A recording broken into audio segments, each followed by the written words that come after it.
नमस्कार. VGL कुकिंगतर्फे तुम्हा सर्वांचं खूप स्वागत. आज आपण करणार आहोत केळ्याचा हलवा.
अशा प्रकारे हा केळ्याचा हलवा आपला तयार झाला आहे.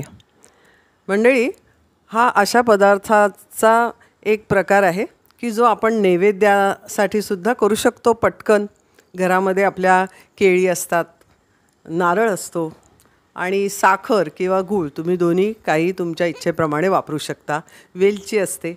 तर हा असा 5 मिनटामध्ये पटकन नैवेद्यासाठी काही जर गोड हवं असेल तर हा केळ्याचा हलवा आपण करू शकतो.